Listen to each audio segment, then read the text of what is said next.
মাইয়া তাকা থেকে বেলালের মুখে আমার মাওলার জিকির, বেলাল আমার মাওলার জিকির করতেছে। এবার উমাইয়া ডাক দিয়া বলে, রে বেলাল, এ বেলাল তুমি কার জিকির করো? বেলাল ডাক দিয়া বলে, রে উমাইয়া আমি তো আমার মাওলার জিকির করি, আমি আমার মালিকের জিকির করি। উমাইয়া ডাক দিয়া বলে, তোর আমার মাওলা কে? তোর আমার মালিক কে? আমি তো তোর মালিক। বলে, না না, আমার মালিক হলো এমন রব যিনি তোমারেও বানাইছে, আমি বেলালকেও বানাইছে। আল্লাহু আকবার। অর্থাৎ তোমার যে আল্লাহ বানাইছে, তোমার যে আল্লাহ বানাইছে তিনি আমার রব, তিনি আমার মালিক, তিনি আমার আল্লাহ। এবার উমাইয়া ডাক দিয়া বলির, বেলাল আমার আর বুঝার বাকি নাই, তুই মনে হয় মুহাম্মদের ধর্ম গ্রহণ করেছে? বলে, হ্যাঁ। বলে, আমি মুহাম্মদের ধর্ম গ্রহণ করেছি। এ বেলাল সাবধান, তাড়াতাড়ি মুহাম্মদের ধর্ম ত্যাগ করে দে, ত্যাগ করে দে। বলে, না না, আরে বান্দা, যেই বান্দা এক সপ্তাহ পর্যন্ত পেটের মধ্যে খাবার নাই, ওই বান্দার সামনে যদি আপনি এক সপ্তাহ পরে সামনে তার খাবার নিয়ে যান, ওই বান্দার অবস্থাটা কেমন হবে একটু চিন্তা করে দেখেন। কিন্তু বেলাল ডাক দিয়া বলে, এই ইমানের মধ্যে আমি যে স্বাদ পাইছি, যেই মজা পাইছি, আমি আমার খাবারে এত মজা পাই না, এত মজা পাই না। অর্থাৎ আমি আমার মাওলার জিকিরের মধ্যে যেই মজা পাইছি, আরে আমি এতদিন ছিলাম বেঈমান নাফরমান, আরে মুহাম্মদুর রাসূলুল্লাহর কাছে যাই আমি ধর্ম পালন করলাম, ঈমান আনার পরে আমি আমার মাওলার জিকিরে এত স্বাদ পাই। এ উমাইয়া, তুই আমার যত নির্যাতন করো, নবীর উপরে যে ঈমান আনছে, ঈমান আমি কোনোদিন ছাড়তে রাজি নাই। হযরত বেলাল রাদিয়াল্লাহু তাআলা এই কথা বলার পরে এবার উমাইয়া ডাক দিয়া বলে, তোরে আমি খাওয়াই, তোরে আমি লালন পালন করি, কিন্তু তুই মুহাম্মদের ধর্ম ছাড়বি না, তোরে এমনিই ছাড়া যাবে না। হযরতে বেলাল রাদিয়াল্লাহু তাআলা নূর উপর অত্যাচার জুলুম শুরু হয়ে যায়। এরে বান্দা, হযরতে বেলাল রাদিয়াল্লাহু তাআলা নুকে ওই উত্তপ্ত মরুভূমির মধ্যে নিয়ে যায়।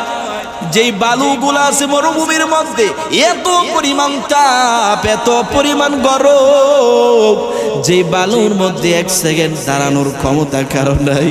হযরতে বেলাল রাদিয়াল্লাহু তাআলা আনহুকে ওই মরুভূমির মধ্যে বালুর উপরে রাইখা এবার চতুর্দিক দিয়ে বড় বড় পাথর দিয়া হযরতে বেলালকে চাপ দিয়া রাখছে।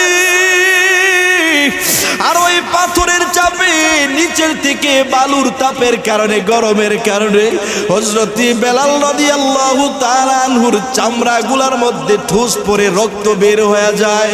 হযরতে বেলাল রাদিয়াল্লাহু তাআলা আনহুর ওই চামড়াগুলা খসে খসে জমিনের মধ্যে পড়ে যায়। হযরতে বেলাল রাদিয়াল্লাহু তাআলা আনহুর সাথে সাথে বেহুশ হয়ে গেছে। উমাইয়া এবার হযরতে বেলালকে রাইখা দূরে চলে যায়। একটু পরে তাকায়া দেখে উমাইয়া যে বেলালের কি অবস্থা, একটু দেখি ইমানটা ছাড়ছে কিনা। উমাইয়া আইসা তাকায়া দেখে বেলাল বেহুশ হয়ে পড়ে আছে। উমাইয়া হযরত বেলালের দিকে তাকায়া দেখতেছে বেলাল বেহুশ হয়ে পড়ে আছে, কিন্তু ঠোঁট গুনা নাড়তেছে। এবার উমাইয়া মনে করছে বেলাল মনে হয় ইমান ছেড়ে দিবে। এর বান্দা উমাইয়া এবার তার কানটা বেলালের মুখের মধ্যে লাগায় দিছে। তাকায় দেখে হযরতে বেলাল আমার মাওলার আহাদ আহাদ বলে জিকির করতেছে। এবার উমাইয়া এত পরিমাণ গরম হয়ে গেছে, এত পরিমাণ রাগান্বিত হয়ে গেছে। এবার এলাকার যুবকদেরকে ডাক দিয়া হাতের মধ্যে তরবারি দিয়া বলে, নে নে বেলালকে আঘাত করতে করতে দুনিয়া থেকে বিদায় করে দে। হযরতে বেলালকে তরবারি দিক দিয়া চতুর্দিকে আঘাত করে বেলালের চামড়াগুলা খসে খসে পড়ে যায়। হযরতে বেলাল রাদিয়াল্লাহু তাআলা আনহুর শরীর থেকে রক্তগুলা গড়ায় গড়ায় পড়ে। তারপরেও হযরতে বেলাল ঈমান ছাড়ে না, ঈমান ছাড়ে নাই। এরে বান্দা, সাহাবীদের ঈমানটা কেমন আর আমাদের তার ইমানটা কেমন একটু চিন্তা করেন। চতুর্দিক থেকে যখন তরবারি দিয়ে হযরতে বেলালকে আঘাত করা হয়, হযরতে বেলাল রাদিয়াল্লাহু তাআলা আবার বেহুশ হয়ে জমিনের মধ্যে পড়ে গেছে। এবার উমাইয়া বেলালকে রাইখা দূরে চলে যায়। একটু পরে আবার আসছে, বেলালের কি অবস্থা, বেলাল কি ঈমান ছাড়ছে কিনা। এবার আয়েশা তাকায় দেখি হযরতে বেলালের হাত পা গুলা কিছুই নাড়াচাড়া করে না, কিন্তু হযরতে বেলালের মুখটা কেমন জানি নাড়াচাড়া করতেছে। এবার উমাইয়া মনে করছে বেলাল মনে হয় ঈমান ছাড়ার জন্য আমাকে বলতেছে। এবার উমাইয়া যখন নিজের কালটা বেলালের মুখের মধ্যে লাগায়া দেয়, তাকায় দেখে এখনো পর্যন্ত বেলাল আল্লাহ আল্লাহ বলে, আহাদ আহাদ বলে আমার মাওলার জিকির করতেছে।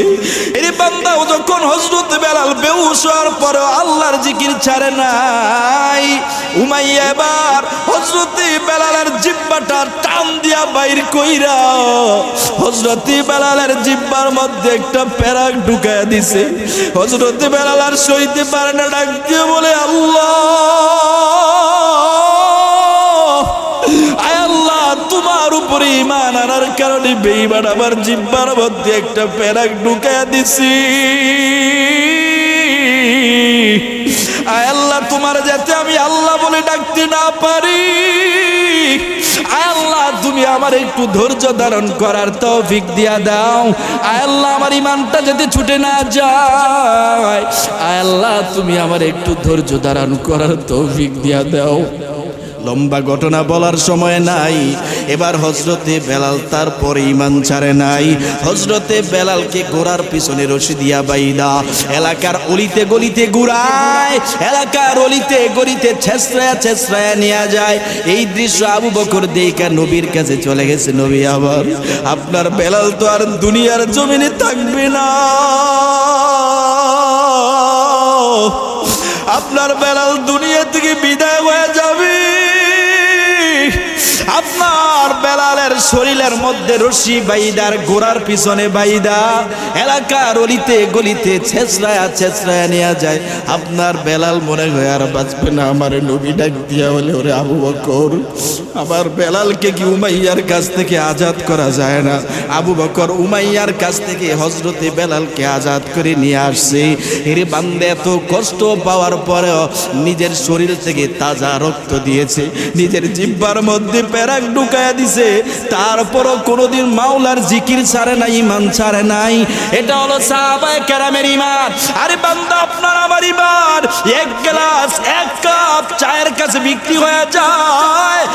এত কষ্ট সহ্য করার পরও তারা কোনোদিন ঈমান ছাড়ে নাই, ঈমান ছাড়ে নাই। এই জন্য আল্লাহ পাক রব্বুল আলামিন ডাক দিয়া বলেন, আমি আমার বান্দা সাহাবীদের উপরে সন্তুষ্ট হয়ে গেলাম, খুশি হয়ে গেলাম।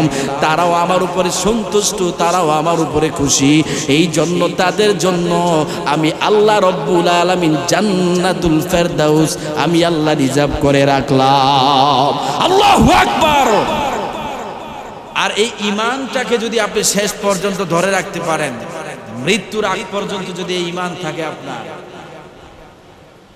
তাহলে বুঝতে হবে মৃত্যুর পরে আল্লাহ তাআলা আপনাকে জান্নাত দিয়ে দিবেন। সুবহানাল্লাহ।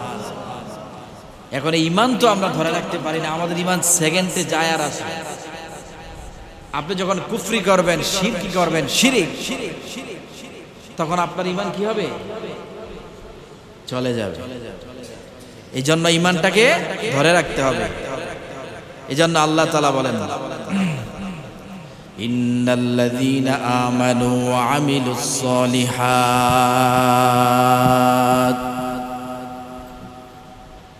وعملوا الصالحات كانت لهم جنات الفردوس نزلا। আল্লাহ পাক রব্বুল আলামিন কোরআনের মধ্যে জানায় দেয়, ইন্নাল্লাযীনা আমানু, নিশ্চয়ই যারা ঈমান এনেছে, ওয়া আমিলুস সালিহাত, দুই নম্বরে যারা নেক কাজ করেছে, সৎ কাজ করেছে, অর্থাৎ ভালো কাজ করেছে, আল্লাহ পাক রব্বুল আলামিন বলেন আমি আল্লাহ তাদেরকে একটা পুরস্কার দিব। বলে পুরস্কারটা কি? আল্লাহ বলেন, কানাত লাহুম জান্নাতুল ফিরদাউসি নুজুলা। অর্থাৎ আল্লাহ পাক রব্বুল আলামিন বলেন, এক নাম্বার হলো ঈমান, দুই নাম্বার হলো নেক আমল, অর্থাৎ ভালো কাজ, সৎ কাজ যারা করবে আল্লাহ পাক রব্বুল আলামিন বলে দুইটা কাজের সমন্বয়ে আমি আল্লাহ পাক রব্বুল আলামিন আমার বান্দাকে পুরস্কার হিসেবে জান্নাতুল ফেরদাউস দান করে দিব। আমার ভাইয়েরা, এরে মুসলমান, এ যুবক ভাইয়েরা, বৃদ্ধ বাবা, জান্নাতুল ফেরদাউস এটা সাধারণ কোনো জায়গা নয়, ওইটা জান্নাতের সর্বোচ্চ জান্নাত। আর ওই জান্নাতুল ফেরদাউস যখন আল্লাহ তাআলা আপনাকে আমাকে দান করবেন, বান্দা ওখানে কয়দিন থাকবে? একদিন, 2 দিন, 3 দিন, 4 দিন? বলে না না, বান্দা ওই জান্নাতুল ফেরদাউসে ঢোকার পরে কি আবার বের হয়ে যাবে? না না, আল্লাহ পাক রব্বুল আলামিন সূরাতুল মুমিনুনের মধ্যে জানায় দেয়, আল্লাহ তাআলা জানায় দেয়, আল্লাযীনা ইয়ারিসুনাল ফিরদাউসা হুম ফিহা খালিদুন। আল্লাহ পাক রব্বুল আলামিন বলেন, আমার বান্দা ওইখানে 1 দিন নয়, 2 দিন নয়, 3 দিন নয়, আল্লাহ তাআলা সূরাতুল মুমিনুনের মধ্যে আমার আল্লাহ বলেন, আমার আল্লাহ ওখানে সারা জিন্দেগি ভর ওইখানে চিরস্থায়ী বসবাস করবে। বলেন সুবহানাল্লাহ। অর্থাৎ আমার ভাইয়েরা, আল্লাহ পাক রব্বুল আলামিন জানায় দিয়েছে পৃথিবীর মানুষরা শুনে নাও, আমি আল্লাহ পাক রব্বুল আলামিন যেই জান্নাত তোমাদেরকে দান করব, যেই জান্নাত পুরস্কৃত করব, ওইখানে তোমরা চিরস্থায়ী বসবাস করবা। তবে কাজ হবে 2টা। বলেন কয়টা? আরো জোরে বলতে হবে কয়টা? 1 নাম্বার হলো ঈমান। 1 নাম্বার প্রতি ঈমান আনতে হবে। এই ঈমানটা আনার পরে মৃত্যুর আগ পর্যন্ত ঈমানটাকে ধরে রাখা, ওয়া আমিলুস সলিহাত। 2 নাম্বার হলো নেক কাজ করা, ভালো কাজ করা। এই 2 কাজ করতে পারলে আল্লাহ তাআলা এই পুরস্কার আপনাকে আমাকে দান করবে। তার মানে আমার ভাইয়েরা, ঈমানটা আমাদের রাখা অত্যন্ত জরুরি এবং প্রয়োজনীয় বিষয়। কি বলেন আপনারা? এই ঈমান, এটা যে কত দামি এক সম্পদের নাম। এই ঈমান, এটা দামি একটা সম্পদের নাম। এই ঈমানটাকে ধরে রাখতে হবে রে ভাই। এই ঈমান চলে গেলে চলবে না। ঈমান ছাড়া কবরে গেলে কিন্তু অবস্থা বড় খারাপ হয়ে যাবে। এই জন্য এই ঈমান আল্লাহ তাআলা যাদেরকে দান করেছে, কত ইহুদি, খ্রিস্টান, হিন্দু, বৌদ্ধ আছে, তারা জানে মুসলমান ধর্ম সত্য, আল্লাহ সত্য, তারপরেও তারা এই কালেমা পড়ে, লা ইলাহা ইল্লাল্লাহ পরে ঈমান আনতে চায় না। আর আমাদের কপাল কত ভালো, আমাদের ভাগ্য কত ভালো, আমাদের জন্ম হয়েছে মুসলমানের ঘরে। এই জন্য আমাদের আর ভারতী করে এই ধর্মের জন্য, ঈমানের জন্য পেরেশানি করতে হয় না। ঠিক কিনা? এই জন্য আমরা মুসলমান হয়েছে, এই জন্য মনে হয় আমাদের ঈমানের দাম নাই। জন্মে সূত্রে আপনার বাবা মুসলমান হয়েছে, আপনার দাদা মুসলমান হয়েছে, আপনিও মুসলমান, এই জন্য মনে হয় ঈমানটা খালি চলে যায়। কুফরি করি, শিরক করি, আল্লাহর সাথে নাফরমানি করি, ঈমানটা আমাদের চলে যায়। এটা মনে হয়। এই জন্য সাহাবীদের ঈমান কেমন ছিল? তাদের ঈমান কিন্তু যায় নাই, কত কষ্ট করে ঈমান এনেছে। এই জন্য ওইটার কদর তারা বুঝেছে। এই জন্য আল্লাহর রাসূল সাল্লাল্লাহু আলাইহি ওয়াসাল্লাম হাদিস শরীফের মধ্যে জানায় দেয়, আল্লাহর রাসূল সাল্লাল্লাহু আলাইহি ওয়াসাল্লাম বলেন, সহিহ বুখারীর বর্ণনা, আল্লাহর পয়গম্বর হাদিসের মধ্যে জানায় দেয়, ঈমান যদি নিজেকে যদি ঈমানদার দাবি করতে চাই, প্রধানত 6টা বিষয়ের উপর, অর্থাৎ মৌলিক 6টা বিষয়ের উপরে ঈমান রাখা এটা অত্যন্ত জরুরি। 1 নাম্বার হলো, আল্লাহর রাসূল সাল্লাল্লাহু আলাইহি ওয়াসাল্লাম বলেন, জিবরাইল আমিন আল্লাহর নবীকে প্রশ্ন করলেন, ইয়া রাসূলুল্লাহ, ইয়া হাবিবাল্লাহ, ওগো নবী, ঈমান কি? ঈমান সম্পর্কে একটু আপনি আমাদেরকে জানায়া দেন। আল্লাহর রাসূল বলেন, 6টা বিষয়ের উপর বিশ্বাস করা ঈমান। 1 নাম্বার হলো আন তুমিনা বিল্লাহ।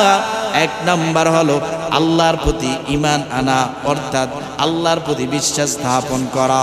আল্লাহ ছাড়া কোনো মাবুদ নাই, কোনো ইলাহ নাই। আসেনি? আরো জোরে বলতে হবে, আসেনি? লা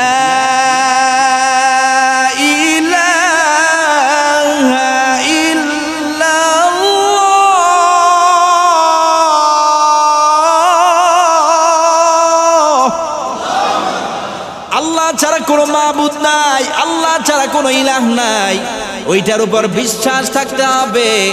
আল্লাহ ছাড়া কোনো রব আমাদের নাই।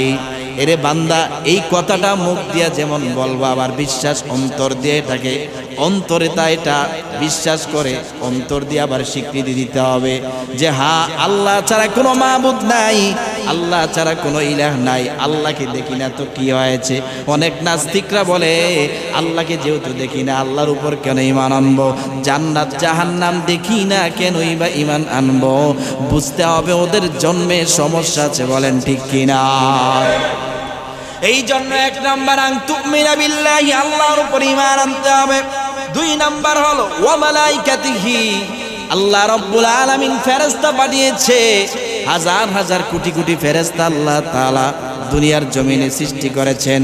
আপনার আমার 2 কাঁধেও ফেরেশতা আছে, আমরা কি কেউ দেখছি নাকি? বলে না না, কেউ যেহেতু আমরা দেখি না, তাহলে যদি মনে করি না বিশ্বাস করব না, আপনার ঈমান থাকবে না, ঈমান চলে যাবে। এই ফেরেশতা যে আছে, আপনার আমি কি করতেছি ওইটা যে লিখতেছে, ভালো কাজ করলেও লেখে, খারাপ কাজ করলেও লেখে, ওইটার উপর বিশ্বাস করা, অর্থাৎ ফেরেশতা দেখি না তারপরও বিশ্বাস করা, এটা হলো 2 নম্বরে ঈমানের মৌলিক বিষয়ের 2 নাম্বার হচ্ছে, এটাও ঈমানের 2 নাম্বার মৌলিক বিষয়, বলেন ঠিক কিনা? 3 নম্বরে আমার ভাইরা, আল্লাহর রাসূল সাল্লাল্লাহু আলাইহি ওয়াসাল্লাম বলেন ওয়া কুতুবিহি, অর্থাৎ আল্লাহ পাক রব্বুল আলামিন এই দুনিয়ার জমিনে যত কিতাব পাঠাইছে, তাওরাত পাঠাইছে, জাবুর পাঠাইছে, ইনজিল পাঠাইছে, আল্লাহ তাআলা কোরআন পাঠাইছে 104 খানা কিতাব। আপনি মনে করেন আমি শুধু কোরআন দেখেছি, কোরআনের উপর বিশ্বাস করি? না না, প্রত্যেকটা কিতাবের উপরে বিশ্বাস স্থাপন করা এটা আপনার আমার ঈমানের দায়িত্ব। 4 নাম্বার হলো ওয়া রাসূলিহি, আল্লাহ পাক রব্বুল আলামিন যত নবী রাসূল পাঠাইছে প্রত্যেকটা নবী রাসূলের উপরে ঈমান রাখা এটা আপনার আমার মৌলিক দায়িত্ব। এরে মুমিন মুসলমান ঈমানদারেরা, আপনারা যদি মনে করেন আমি তো পয়গম্বর মুসা নবীকে দেখি নাই, পয়গম্বর ঈসা নবীকে দেখি নাই, মুহাম্মাদুর রাসূলুল্লাহ সাল্লাল্লাহু আলাইহি সাল্লাম কেউ দেখি নাই, তাহলে কেন ঈমান আনবো? না না, আল্লাহ বলেন আমি আল্লাহ রব্বুল আলামিন এই দুনিয়ার জমিনে যত পয়গম্বর পাঠাইছি, যত নবী আমি আল্লাহ রব্বুল আলামিন পাঠাইছি, প্রত্যেকটা নবী রাসূলের উপরে ঈমান রাখা, বিশ্বাস করা, এটা হলো বান্দা আপনার আমার ঈমানি দায়িত্ব, বলেন ঠিক কিনা? অর্থাৎ সমস্ত নবী রাসূলের উপরে ঈমান আনা এটা আপনার আমার দায়িত্ব। এই জন্য আল্লাহর রাসূল বলেন, জিবরাইল আমিন যখন প্রশ্ন করেছে, আল্লাহর পয়গম্বর জানায় দেয়, জিবরাইল আমিন ভালো করে শুনে নাও, এই 6টা বিষয়ের উপর ঈমান আনা, এই 6টা বিষয়কে বিশ্বাস করা, এটার নাম হলো ঈমান। 5 নাম্বার হলো আল্লাহর রাসূল সাল্লাল্লাহু আলাইহি ওয়াসাল্লাম জানায় দেয় ওয়া লিকাইহি ওয়া তুমিনা বিল বাতি, আল্লাহর রাসূল সাল্লাল্লাহু আলাইহি ওয়াসাল্লাম বলেন, আল্লাহর পয়গম্বর জানায় দেয় আমরা যখন মৃত্যুবরণ করব, মৃত্যুর পরে যে আমাদেরকে আবার জীবিত করা হবে, ওইটার উপরে বিশ্বাস স্থাপন করা, এটা হলো ঈমানের মৌলিক 5 নাম্বার বিষয়। 6 নাম্বার হলো ওয়াল ইয়াউমিল আখির, আল্লাহর নবী হাদিস শরীফের মধ্যে জানায় দেয়, অর্থাৎ আখিরাতের প্রতি, কিয়ামতের প্রতি বিশ্বাস স্থাপন করা, এটা হলো ঈমানের মৌলিক বিষয়, বলেন সুবহানাল্লাহ। তার মানে আমার ভাইয়েরা, এই 6টা বিষয়ের উপর আপনার আমার ঈমান থাকতেই হবে। আর নিজেকে যদি মুসলমান দাবি করতে চাও, নিজের যদি ঈমানদার দাবি করতে চাও, এ মুমিন মুসলমানেরা, লা ইলাহা ইল্লাল্লাহ পড়ার পরে এইগুলার উপরে যদি আমরা ঈমান আনতে পারি, এইগুলার উপর যদি বিশ্বাস স্থাপন করতে পারি, আর মৃত্যুর আগ পর্যন্ত যদি এগুলার উপর অটল থাকতে পারি, এটা হবে আপনার আমার জন্য ঈমানদারের পরিচয়। এই হলো ঈমান। এই ঈমান, এই 6টা বিষয় আল্লাহর রাসূল বলেছেন যে মৌলিক, এই 6টা বিষয়ের নাম হচ্ছে ঈমান। আর এইগুলা দুনিয়ার জমিনে আমরা যখন থাকব, এইগুলার প্রতি আমাদের বিশ্বাস স্থাপন করতে হবে। এখান থেকে আমরা যদি মনে করি যে আল্লাহকে দেখি নাই, রাসূলকে দেখি নাই, ফেরেশতা দেখি নাই, তাহলে কেন এটি বিশ্বাস করব? এই কথা বলার সাথে সাথে ঈমান কি শেষ হয়ে যাবে। এই জন্য আমার ভাইয়েরা, আল্লাহর রাসূল সাল্লাল্লাহু আলাইহি ওয়াসাল্লাম জানায় দেয়, ঈমান বড় দামি এক সম্পদের নাম। এই ঈমান আল্লাহ তাআলা যাদেরকে দান করেছে তারা কত সৌভাগ্যবান। অথচ আমাদের ঈমানের কি হালাত! এরে বান্দা, আপনি যখন গুনাহ করবেন, নাফরমানি করবেন, আপনি যখন বড় ধরনের পাপ করবেন, শিরিক করবেন, আপনার ঈমান চলে যাবে। কিন্তু আমাদের ঈমানের এমন অবস্থা, আমরা কত বড় বড় অন্যায় করি, গুনাহ করি, কোনোদিন আমরা এই চিন্তা করি না, হায় রে এত বড় পাপ আমি করলাম, ঈমানটা তো চলে গেল। এই প্রশ্ন কোনোদিন আপনার আমার বিবেকে জাগ্রত হয় নাই। এরে বান্দা, এই জন্য আল্লাহর রাসূল বলেন, এই ঈমানটা বড় দামি এক সম্পদ। আল্লাহ তাআলা যাদেরকে দান করেছে, এই ঈমানটাকে ধরে রাখা এটা হলো সৌভাগ্যবান ব্যক্তির দায়িত্ব। বলেন ঠিক কিনা? ঈমানকে ধরে রাখা, আপনার দ্বারা যত বড় বড় পাপ হবে, যত বড় বড় অন্যায় আপনি করবেন, সাথে সাথে ঈমান আপনার চলে যাবে।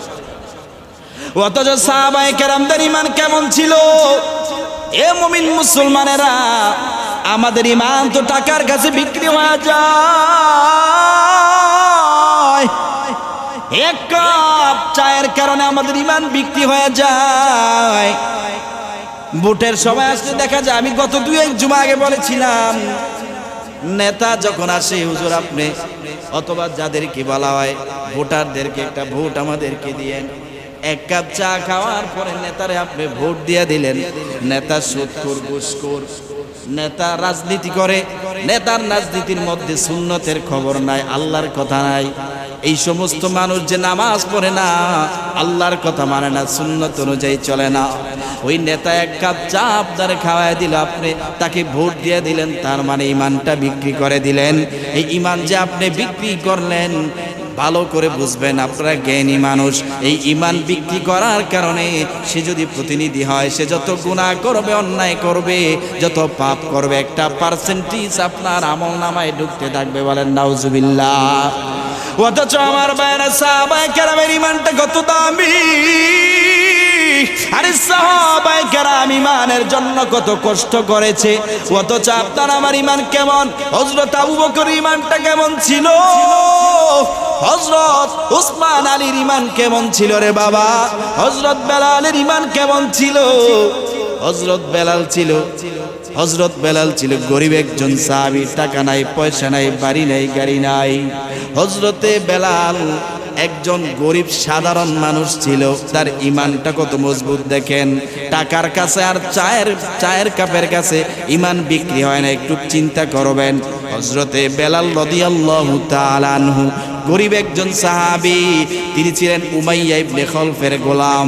উমাইয়ার বাড়িতে হযরতে বেলাল সব সময় কাজ করে যেই টাকা পাইতো, ওইটা দিয়ে তিনি সংসার চালাইতো, নিজে চলতো।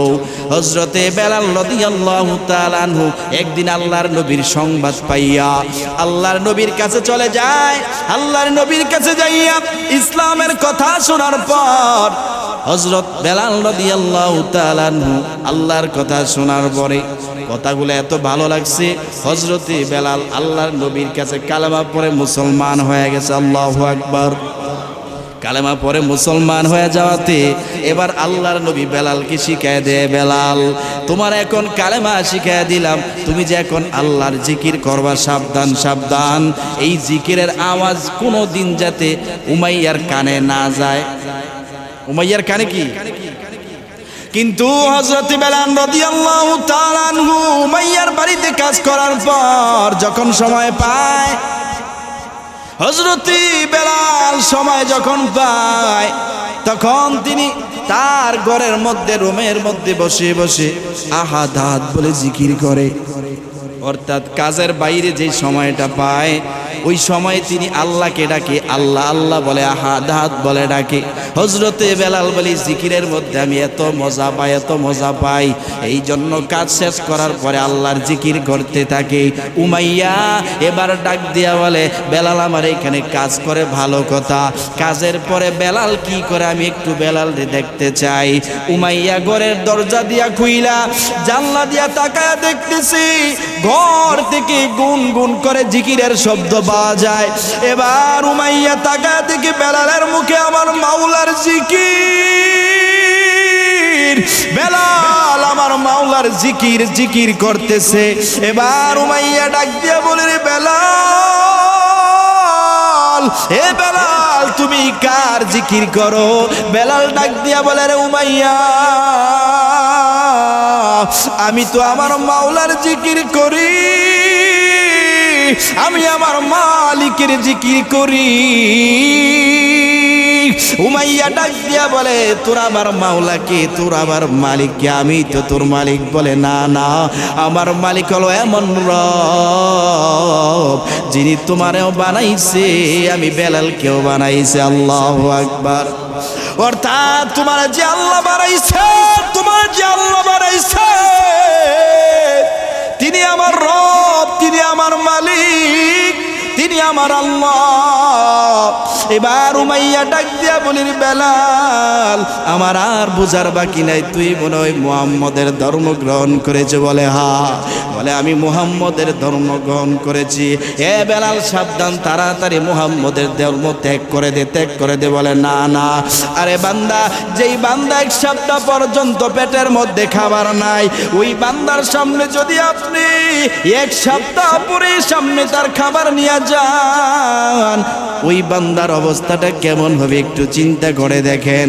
কিন্তু বেলাল ডাক দিয়া বলে, এই ইমানের মধ্যে আমি যে স্বাদ পাইছি, যেই মজা পাইছি, আমি আমার খাবারে এত মজা পাই না, এত মজা পাই না। অর্থাৎ আমি আমার মাওলার জিকিরের মধ্যে যেই মজা পাইছি, আরে আমি এতদিন ছিলাম বেঈমান নাফরমান, আরে মুহাম্মদুর রাসূলুল্লাহর কাছে যাই আমি ধর্ম পালন করলাম, ঈমান আনার পরে আমি আমার মাওলার জিকিরে এত স্বাদ পাই। এ উমাইয়া তুই আমার যত নির্যাতন করো, আমি আমার নবীর উপরে যে ঈমান আনছে, ঈমান আমি কোনোদিন ছাড়তে রাজি নাই। হযরত বেলাল রাদিয়াল্লাহু তাআলা এই কথা বলার পরে এবার উমাইয়া ডাক দিয়া বলে, তোরে আমি খাওয়াই, তোরে আমি লালন পালন করি, কিন্তু তুই মুহাম্মদের ধর্ম ছাড়বি না, তোরে এমনিই ছাড়া যাবে না। হযরত বেলাল রাদিয়াল্লাহু তাআলা নূর উপর অত্যাচার জুলুম শুরু হয়ে যায়। এরে বান্দা, হযরত বেলাল রাদিয়াল্লাহু তাআলা নুকে ওই উত্তপ্ত মরুভূমির মধ্যে নিয়ে যায়। যেই বালুগুলা আছে মরুভূমির মধ্যে, এত পরিমাণ তাপ, এত পরিমাণ গরম, যেই বালুর মধ্যে এক সেকেন্ড দাঁড়ানোর ক্ষমতা কারো নাই। হযরত বেলাল রাদিয়াল্লাহু তাআলা আনহুকে ওই মরুভূমির মধ্যে বালুর উপরে রাইখা এবার চতুর্দিক দিয়ে বড় বড় পাথর দিয়া হযরত বেলালকে চাপ দিয়া রাখছে। আর ওই পাথরের চাপে নিচের থেকে বালুর তাপের কারণে, গরমের কারণে হযরত বেলাল রাদিয়াল্লাহু তাআলা আনহুর চামড়াগুলোর মধ্যে ঠুস পড়ে রক্ত বের হয়ে যায়। হযরত বেলাল রাদিয়াল্লাহু তাআলা আনহুর ওই চামড়াগুলা খসে খসে জমিনের মধ্যে পড়ে যায়। হযরত বেলাল রাদিয়াল্লাহু তাআলা আনহুর সাথে সাথে বেহুশ হয়ে গেছে। উমাইয়া এবার হযরত বেলালকে রাইখা দূরে চলে যায়। একটু পরে তাকায়া দেখে উমাইয়া যে বেলালের কি অবস্থা, একটু দেখি ঈমানটা ছাড়ছে কিনা। উমাইয়া আইসা তাকায়া দেখে বেলাল বেহুশ হয়ে পড়ে আছে।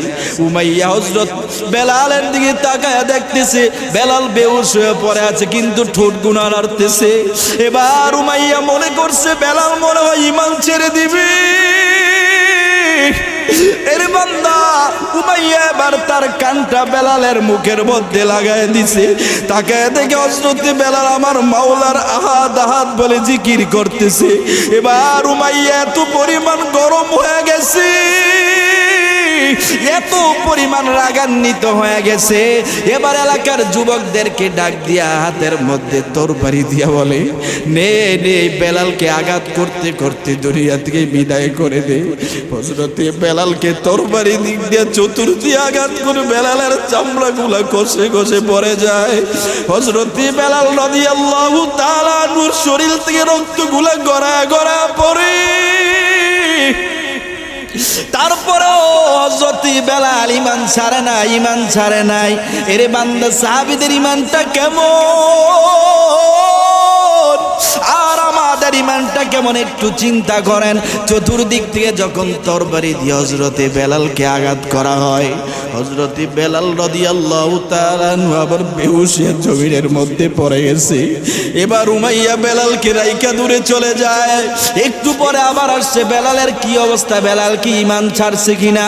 এবার আয়েশা তাকায় দেখে হযরতে বেলালের হাত পা গুলা কিছুই নাড়াচাড়া করে না, কিন্তু হযরতে বেলালের মুখটা কেমন জানি নাড়াচাড়া করতেছে। এবার উমাইয়া মনে করছে বেলাল মনে হয় ঈমান ছাড়ার জন্য আমাকে বলতেছে। এবার উমাইয়া যখন নিজের কালটা বেলালের মুখের মধ্যে লাগায়া দেয়, তাকায় দেখে এখনো পর্যন্ত বেলাল আল্লাহ আল্লাহ বলে, আহাদ আহাদ বলে আমার মাওলার জিকির করতেছে। এই কারণে হযরতে বেলালের জিহ্বাটা বাইর করে উমাইয়া, এই বান্দাও যখন হযরতে বেলাল বেহুশ হওয়ার পরে আল্লাহর জিকির ছাড়ে নাই, উমাইয়া এবার হযরতে বেলালের জিহ্বাটা টান দিয়া বাইর কইরা হযরতে বেলালের জিহ্বার মধ্যে একটা পেরাক ঢুকায়া দিছে। হযরতে বেলাল আর সইতে পারে না, ডাক দিয়ে বলে আল্লাহ, আয় আল্লাহ, তোমার উপরে ঈমান আনার কারণে বেঈমান আমার জিহ্বার মধ্যে একটা পেরাক ঢুকায়া দিছি। আয় আল্লাহ, তোমার যাতে আমি আল্লাহ বলে ডাকতে না পারি, আয় আল্লাহ তুমি আমার একটু ধৈর্য ধারণ করার তৌফিক দিয়া দাও। আয় আল্লাহ আমার ঈমানটা যাতে ছুটে না যায়, আয় আল্লাহ তুমি আমার একটু ধৈর্য ধারণ করার তৌফিক দিয়া দাও। লম্বা ঘটনা বলার সময় নাই। এবার হযরতে বেলাল তারপরে ঈমান ছাড়ে নাই। হযরতে বেলালকে ঘোড়ার পিছনে রশি দিয়া বাইদা এলাকার অলিতে গলিতে ঘুরায়, এলাকার অলিতে গলিতে ছেঁচড়ায়া ছেঁচড়ায়া নিয়ে যায়। এই দৃশ্য আবু বকর দেখে নবীর কাছে চলে গেছে। নবী, আবার আপনার বেলাল তো আর দুনিয়ার জমিনে থাকবে না, আপনার বেলাল দুনিয়া থেকে বিদায় হয়ে যাবে। আপনার বেলালের শরীরের মধ্যে রশি বাইদার ঘোড়ার পিছনে বাইদা এলাকার অলিতে গলিতে ছেঁচড়ায়া ছেঁচড়ায়া নিয়ে যায়। আপনার বেলাল মনে হয় আর বাঁচবে না। আমার নবী ডাক দিয়া বলে, ওরে আবু বকর, আমার বেলালকে কি উমাইয়ার কাছ থেকে আজাদ করা যায় না? আবু বকর উমাইয়ার কাছ থেকে হযরতে বেলালকে আজাদ করে নিয়ে আসছে। এর বান্দা এত কষ্ট পাওয়ার পরেও নিজের শরীর থেকে তাজা রক্ত দিয়েছে, নিজের জিহ্বার মধ্যে পেরাক ঢুকায়া দিছে, তারপরও কোনোদিন মাওলার জিকির ছাড়ে নাই, ঈমান ছাড়ে নাই। এটা হলো সাহাবায়ে কেরামের ঈমান। আরে বান্দা, আপনার আমার ঈমান এক গ্লাস এক কাপ চায়ের কাছে বিক্রি হয়ে যায়। আর অথচ সাহাবায়ে কেরামদের ঈমানটা কেমন ছিল, এত কষ্ট সহ্য করার পরও তারা কোনোদিন ঈমান ছাড়ে নাই, ঈমান ছাড়ে নাই। এই জন্য আল্লাহ পাক রব্বুল আলামিন ডাক দিয়া বলেন, আমি আমার বান্দা সাহাবীদের উপরে সন্তুষ্ট হয়ে গেলাম, খুশি হয়ে গেলাম। তারাও আমার উপরে সন্তুষ্ট, তারাও আমার উপরে খুশি। এই জন্য তাদের জন্য আমি আল্লাহ রব্বুল আলামিন জান্নাতুল ফেরদাউস আমি আল্লাহ রিজার্ভ করে রাখলাম। আল্লাহু আকবার। এটা হচ্ছে সাহাবায়ে কেরামদের ঈমান। এত কষ্ট নির্যাতন সহ্য করার পরেও বেঈমানের সামনে মাথা নত করে নাই। আর আমরাও যদি তাদের মতো হতে চাই, আমাদের ঈমানটা এমন হবে, আমাদের ঈমান যদি কেউ কিনতে আসে, আমরা তাদেরকে লাথি মেরে বলবো, এক আল্লাহর প্রতি ঈমান এনেছি, রাসূলের প্রতি ঈমান এনেছি। আমরা আল্লাহকে বিশ্বাস করি, রাসূলকে বিশ্বাস করি, রক্ত দিব, জীবন দিব, তারপরও বেঈমানের সামনে আমরা মাথা নত করবো না, ঠিক কিনা? এই জন্য আমার ভাইরা, ঈমানকে তাজা করতে হবে। আর এই ঈমানটা নিয়ে যদি শেষ পর্যন্ত আপনার আমার মৃত্যু হয়, আল্লাহর রাসূল বলেন, লা ইলাহা ইল্লাল্লাহু দাখালাল জান্নাহ। যার শেষ কথা হবে লা ইলাহা ইল্লাল্লাহ, ঈমানের উপর যার মৃত্যু হবে, মরতে দেরি হবে, আল্লাহর জান্নাতে যেতে দেরি হবে না। বলেন সুবহানাল্লাহ। এই জন্য আমার ভাইরা, দুইটা বিষয়, একটা হচ্ছে ঈমান, আরেকটা হচ্ছে আমল। এই দুই কাজ করলে আল্লাহ তাআলা কি করবে? জান্নাত দান করবে। আল্লাহ পাক রব্বুল আলামিন আমাদের সকলকে দুই কাজের উপরে আমল করা, দুনিয়া থেকে যাওয়ার তৌফিক দান করুন। সকলে পড়েন আমিন।